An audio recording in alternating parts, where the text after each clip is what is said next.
Empiezo a contarles la historia de un joven llamado Erasmo. Fue bautizado con el nombre de Gerardo en 1468 o 1469 en Rotterdam. Pero él desea ahora que se llame Erasmo, pues en griego significa el deseado, el amado. ¿Qué te atormenta, pues? ¿La luna llena? Dicen que vuelve loca las almas. No, no es la luna.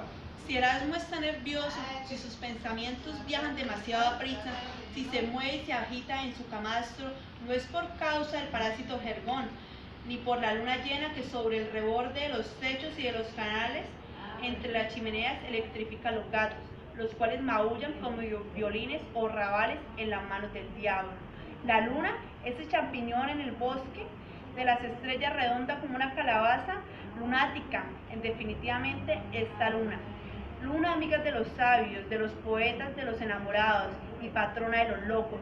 Pero ¿dónde tendré la cabeza y la pluma, joven lector, para hablarte así, bajo el claro de la luna, sin saber si esta es buena o mala? Creo que estaba en la luna, chapoteaba en los charcos de luna, dormía en la nieve de luna. Mañana, ante la asamblea de profesores en la Sorbada, ha de pronunciar un discurso, una lección que determinará el título del profesor, si se le otorga o no se le otorga, y de él depende su sustento, así como el curso que tome de su vida. Pero ¿por qué habría de temer el juicio de quienes ya lo consideran su igual? Y es porque el tema que debe tratar es a la vez fácil y temible. Pero el joven está preocupado porque cree que en su discurso falta algo, como un grano de sal, para hacerle picante y sorprender al jurado. Y he aquí que alguien araña la puerta de su habitación, y sin que Erasmo tenga tiempo de responder, una mujer entra con la seguridad que mostraría la reina de las noches, y como si estuviera en su casa, se sienta a los pies de la cama y se echa a reír. Sí, a reír. Lleva en la cabeza un extraño sombrero semejante a los bufones, y su risa es hermosa, una hermosa melodía de finas perlas en un concierto de copas de cristal. A lo largo de la orilla, marineros y marineras dejaban sus barcas, de las que dependían perezosamente la vela, y bebían cerveza tras cerveza en la posada, y allí se cantaba y se reía. ¡Ajá! Veamos y brindemos todos. ¿Salud?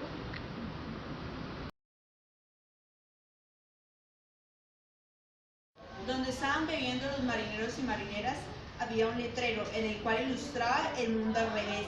El pintor que había hecho aquel letrero en la taberna era un pintor de paso, un vagabundo al que se debía deambular por los caminos cual peregrino o vendado ambulante. También había representado en las paredes del interior de la taberna pinturas de pueblo y sus campos y su iglesia y su lavadero. El joven Erasmo había visto al pintor en las carreteras y en los caminos llevando un bolso y un ramo de broches y de pinceles con los que elaboraba sus pinturas. Mientras Erasmo dormía, entra una mujer bella y se le sienta al lado. Deja tus sueños y tus recuerdos de infancia, Gerardo. Mejor mírame y escúchame. Es en parte normal que te preocupes. Tú que a menudo precisas el precepto de Sócrates, ¿acaso te conoces a ti mismo? Aquí estás dispuesto a hacerte el docto y hablar de filósofos que hace tiempo yacen en su tumba, cuando en realidad no los conoces. Solamente conoces a la gente de tu barrio y a tus vecinos. Pero ¿cómo debería de llamarte? Por el momento llámame Moría, pero ni me preguntes el nombre porque me voy a pegar a ti como si fuera una sombra. Erasmo y su visitante ven al mundo a la vista de un pájaro. Ven el mundo como si lo vieran desde lo alto de la luna o a través de la ventana de lo más alto. Torreón de Babel, la antigua y legendaria torre cuyo recuerdo han conservado los pintores.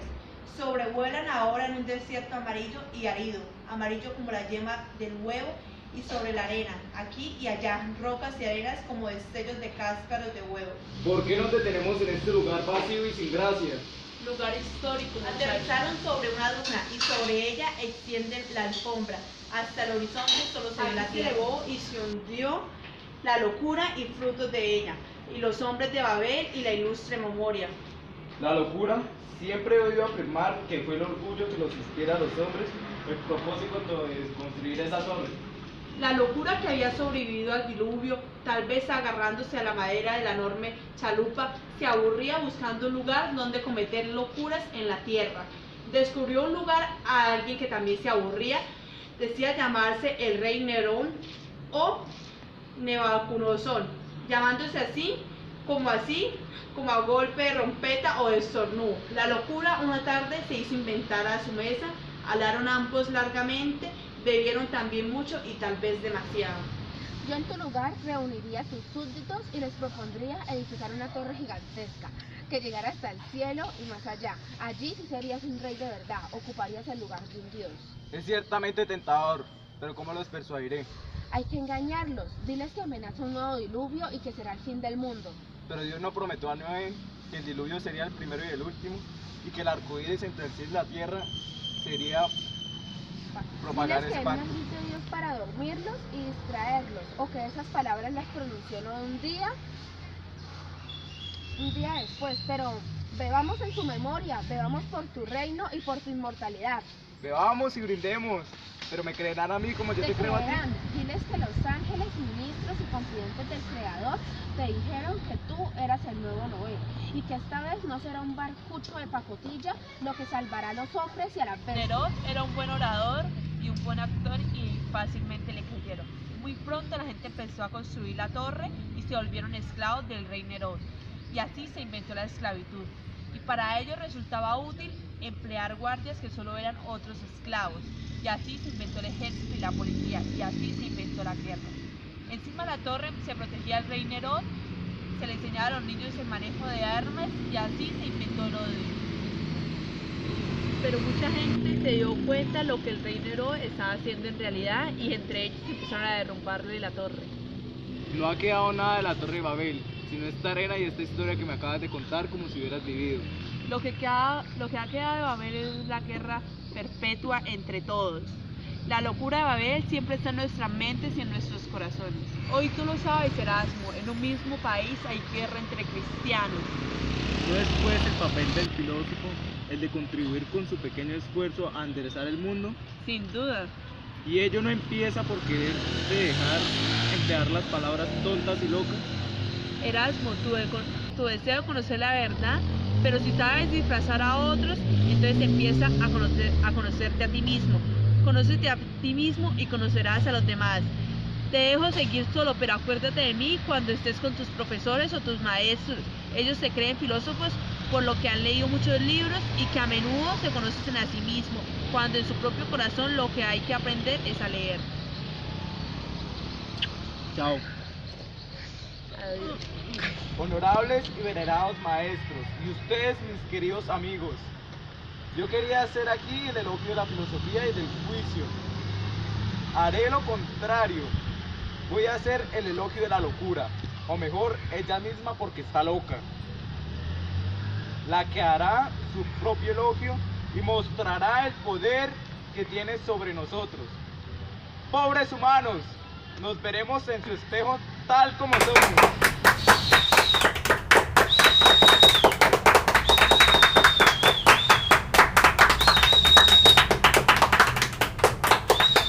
Erasmo había sorprendido al jurado, pero de pronto en el estrado que Erasmo ya no era él, sino a la locura misma, hablando en su nombre. Había cambiado incluso su voz y pronto su metáfora en todos los locos, y el público se volvió loco y de sopetón.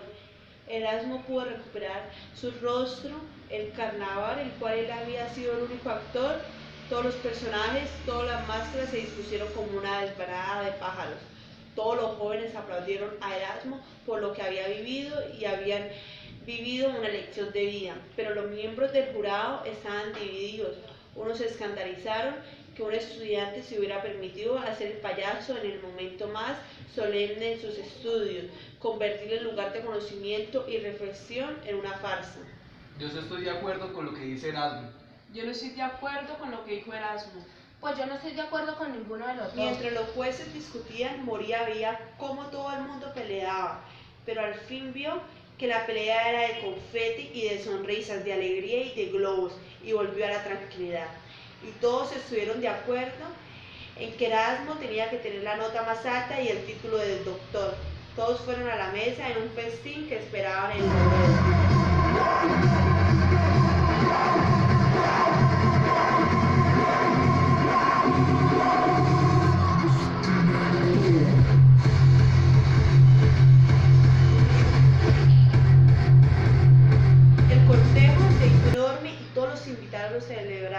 y bailaron y disfrutaron y glorificaron a Erasmo, y agarrados de los brazos todos bailaron mientras caminaban, todos se arremolidaban alrededor de Erasmo, el héroe de la fiesta. Una gitana se le acercó y le dijo: Erasmo, algún día construirán una estatua tuya de bronce y los estudiantes besarán tus pies. Entonces Erasmo era el elegido para ser un gran filósofo, un nuevo Platón o tal vez un nuevo Aristóteles o Sócrates. Entonces todos se sentaron en la mesa y brindaron y bebieron y pronunciaron un pequeño discurso.